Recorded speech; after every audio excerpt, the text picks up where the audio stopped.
We begin today the Gemara on Daf Kuf Tezayin Amud Beis at the Mishnah. Sagt the Heilige Mishnah, B'nois Tzalafchad Notlu Gimel Chalakim Benachla. The B'nois Tzalafchad, these are the daughters of Tzalafchad that complained to Moshe Rabbeinu that our father passed away in the Midbar and he has no sons, so why should we be left out and not have an inheritance in Eretz Yisrael? He's not going to have a chelik in Eretz Yisrael. And the pasuk says that in such a case, the daughter yarshins in the place of the son. So here the Mishnah tells us that the B'nai Tzalafchad, they got 3 portions in Eretz Yisrael. Why 3 portions? The first is chelik avian. They got a chelik of their father. Shahaya im Yotzei Mitzrayim. Tzalafchad himself was from those that came out of Mitzrayim, and he was a ben chaf. He was 20 years old when he came out of Mitzrayim. And therefore the land was divided for those that came out of Mitzrayim. As the Gemara will explain, that when they came into Eretz Yisrael, the portions of Eretz Yisrael were given according to those that came out of Mitzrayim. And therefore, the first chelik that the B'nai Tzalafchad got was the portion of their father that was from Yotzei Mitzrayim. Besides that, v'chelkai im echav b'nichsei chefer. They also got a portion that came from their grandfather, because Tzalafchad's father, Chefer, was also from the Yotzei Mitzrayim, so he also gets a portion in Eretz Yisrael. Now, Tzalafchad, his father Chefer, they both passed away in the Midbar, like all the Yidden that were Ben Chaf when they came out of Mitzrayim, passed away in the Midbar, and now the sons of Chefer are getting their portion of their father, Chefer, in Eretz Yisrael. And Tzalafchad's daughters, which are Abbas Ben, they're the daughters of the son, take a portion together with their uncles, with the brothers of Tzalafchad from their grandfather, Chefer. That's the second portion they got. And the third portion, V'shahaya b'choir neitel shnei chalakim. Their father was a b'choir, so a b'choir always gets a double portion. So therefore they got a double portion from their grandfather Chefer.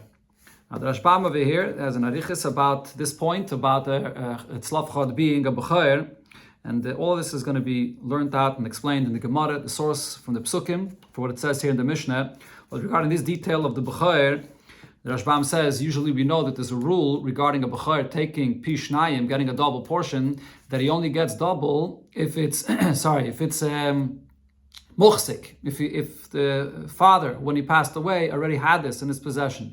Not if it's roy, not if it's something that someone owes him or it comes to him later after he passes away.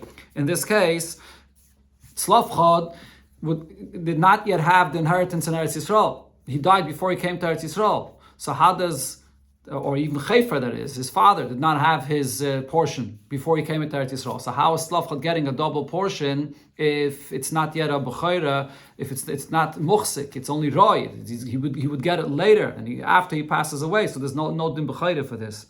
So the Rashbam explains that the Gemara says later that it's as if Chefer already got this portion when he came out of Mitzrayim. That's what we learn. That the Eretz Yisrael is muhsik to Yotzei Mitzrayim. They inherited. It's their Yerusha already. And therefore the din of taking the double portion for the b'choir does apply over here to Tzalafchad. That's the 3 chalakim.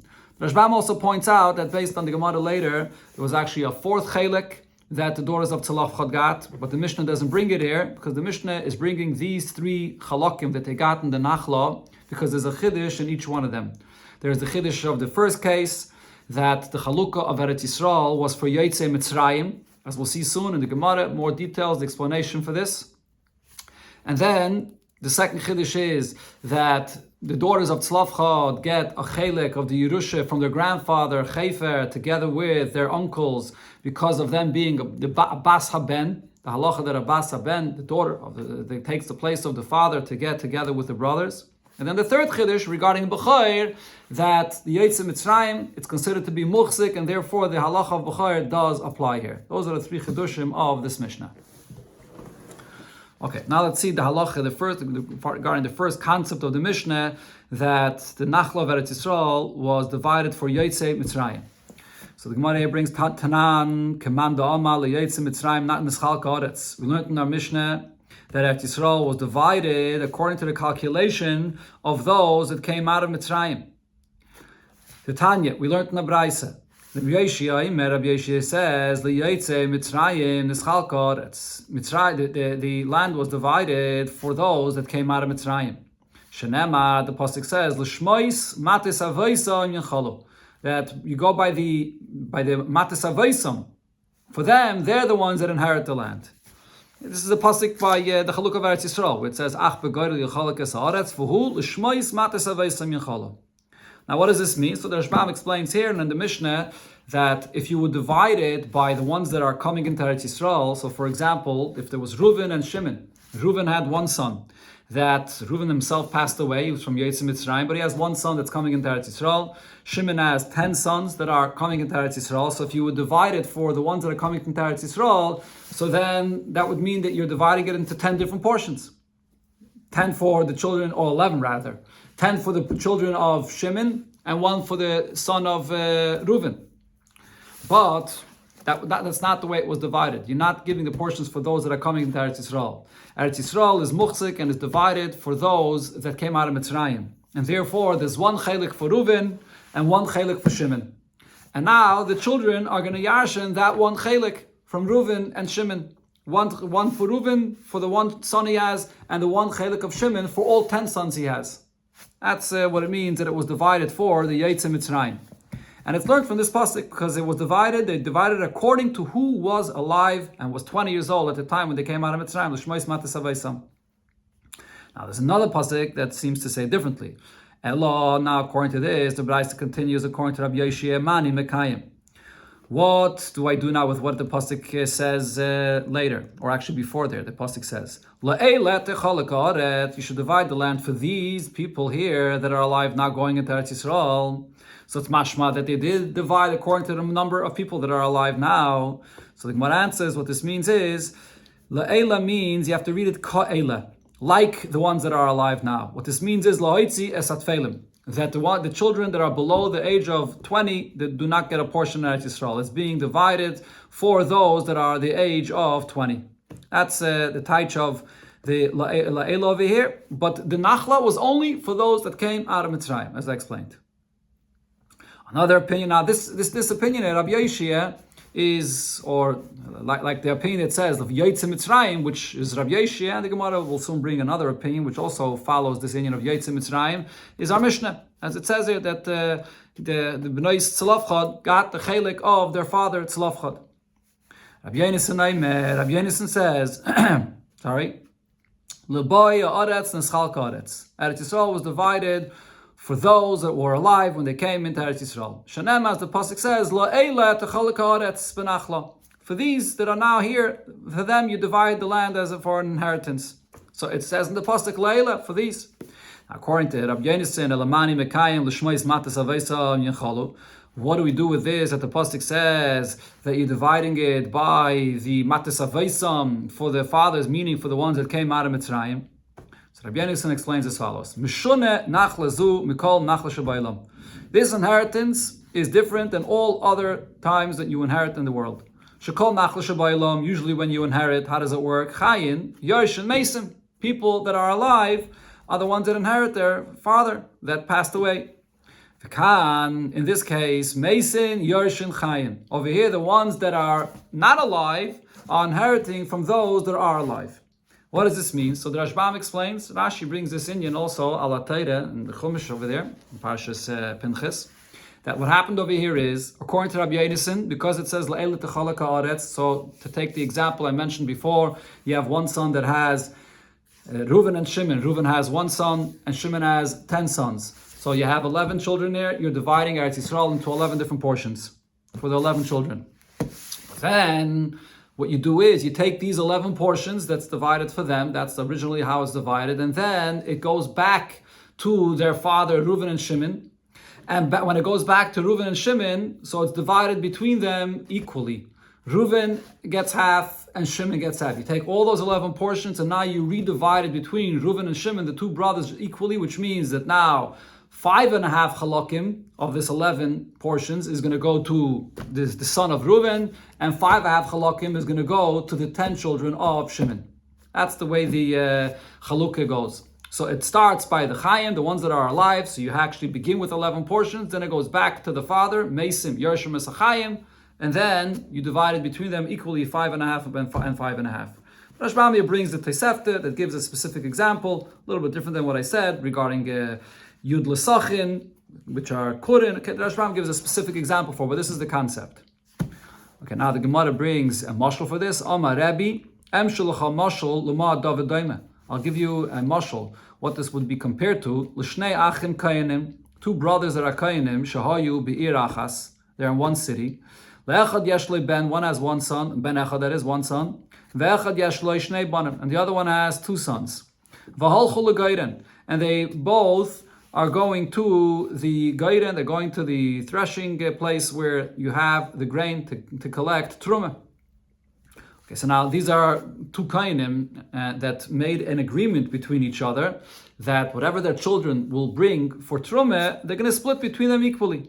So zeh sheyesh le ben echad, one that has one son, noitel chelek echad, he got one portion of the truma. V'zeh sheyesh le shnei banim, the one that has two sons, noitel shnei chalakim, he got the two children, the two sons, they brought two portions of truma.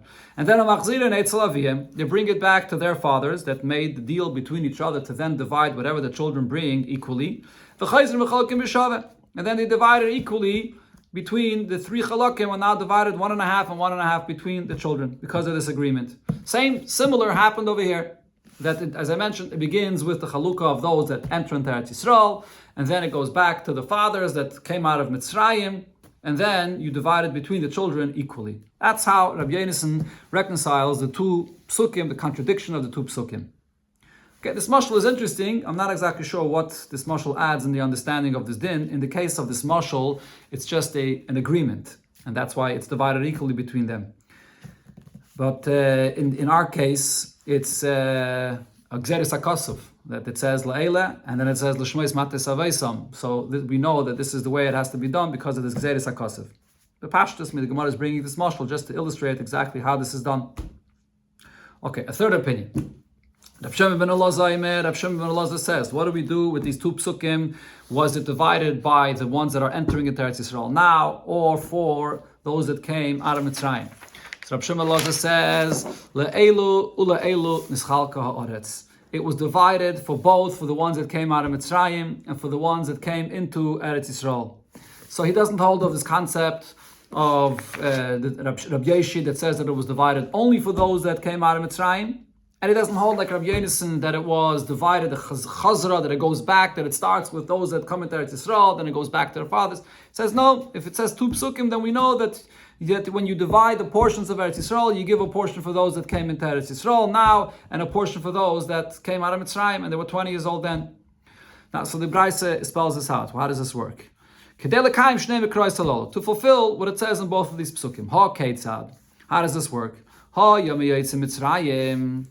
If there was only from Yotzei Mitzrayim for this family, meaning that their father, when he came out of Mitzrayim, was 20 years old, and therefore at that time he was roy to get the nachla. But these children that are coming into Eretz Yisrael, so when they came into Eretz Yisrael, they were not 20 years old yet. They were, as Gemara called them before, tfeilim. So therefore they cannot get any portion when they come into Eretz Yisrael. So then,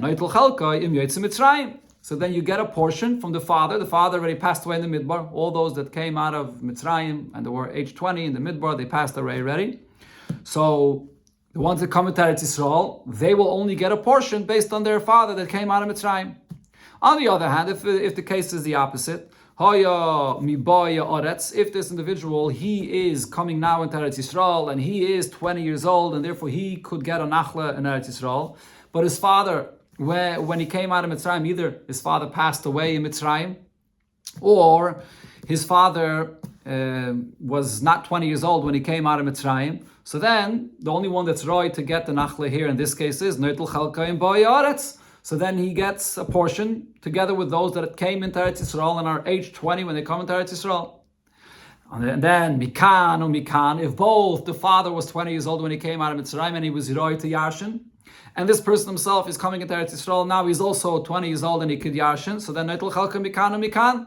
You get the two portions, a portion for the father that came out of Mitzrayim when he was 20, and also for Le'ela, for the one that's coming into Eretz Yisrael now. That's how Rab Shimon ben Elazar explains both of these psukim. The Rashbam says that the Mishnah that said that Bnei Slavchad got the portion of their father because you divide by the Yetz Mitzrayim, it could be either like Rabbi Yeshia or like Rab Shimon ben Elazar. According to both of them, you're dividing for the Yetz Mitzrayim. So therefore, the Gemara in the beginning did not say that the Mishnah is Dafka Rabbi Yeshia. It just said it's like the Mandama, the Yetz Mitzrayim is Chalk Aretz. One of these two opinions here. The Braisa continues regarding other parts of the Nachla for the people that were in the Midbar and didn't actually go into Eretz Yisrael. Meraglim, the portion that the Meraglim was supposed to get in Eretz Yisrael. Yeshua v'Kalev notl chelkam. Yeshua and Kalev took their portion in Eretz Yisrael. That was their schar for the fact that they didn't follow what the Meraglim did, so they took their portion of Eretz Yisrael. That's what it says in the Psukim. Misloinanim v'adas kairach, the ones that complained and the ones that were with kairach. Rashbam actually says that the Gemara later explains that Mislainanim are not separate. The Mislainanim are the 250 men, the Rosh Sanhedrais, that were together with kairach. So Loihayalim chelik baretz, they had no portion in Eretz Yisrael. This is also learned from the Psukim when the Bnei Slavchad came and said that they want to have a portion in Eretz Yisrael. So they said that their father was not from the Meraglim and he was not from Adas Kairach. So from this we understand that if you are from Meraglim or from Adas Kairach, you don't get a portion in Eretz Yisrael. So by the Mislayim Adas Kairach lehoilam chelik baretz, they had no portion in Eretz Yisrael at all. So they're different than the Meraglim. The Meraglim's portion didn't get lost altogether. It went to Yeshua and Kalev. By the Adas Kairach, the Mislayim, part of the Adas Kairach, they did not get any portion in Eretz Yisrael. Now, Habanim, their children, Natlu b'schos avi avien, they could have gotten a portion in Eretz Yisrael in the schos of their grandfather. If you go like the opinion that you go by the Yetz Mitzrayim, so if their grandfather was 20 years old when he came out of Mitzrayim, u'b'schos avi mesein, or their mother's father when he came out of Mitzrayim and he was 20 years old, so they got his portion when they came into Eretz Yisrael. Okay, now the Gemara explains the pasuk that we brought before as the source that the Eretz Yisrael was divided for the ones that came out of Mitzrayim. So, my mashma dahai lishmois matesavaysim b'yetzim Mitzrayim ksiv. What's the reason that we say that the pasuk lishmois matesavaysim, who's matesavaysim, it refers to the those that when they came out of Mitzrayim and they were 20 years old, it was divided for them. Dilme lishvatim kamala. Maybe it's referring to the Shvatim. Maybe you go back to the Yud Bei Shvatim and it's being divided for them. And then you give it to the Yidden, according to the division of the Yud Bei Shvatim. How do we know? Maybe that's what Avaisa means. How do we know it refers to the Yidden that came out of Mitzrayim? And says the Gemara Text, because the pasuk says, when Yidden were in Mitzrayim, Moshe Rabbeinu tells them, V'nesati Yisrael lechem arasha ani Hashem. That the Yidden, it says in the pasuk, V'heveises chem ala aretz, the Eibusha says, I'll bring them to Eretz Yisrael, and Eretz Yisrael will be an inheritance for them. So from here we learn Yerushi Lachem, Aviseichem, Uliyetz Mitzrayim Kamalahu. So he's telling the Yidden in Mitzrayim that it's going to be your inheritance. So from this we understand that the land was divided for them, the ones that came out of Mitzrayim, and then their children, when they came into Eretz Yisrael, took the portions that was divided for them. That's the mashmos of the pasuk of the Shmois Matis Avaisam. According to all opinions, this pasuk refers to the Yetz Mitzrayim.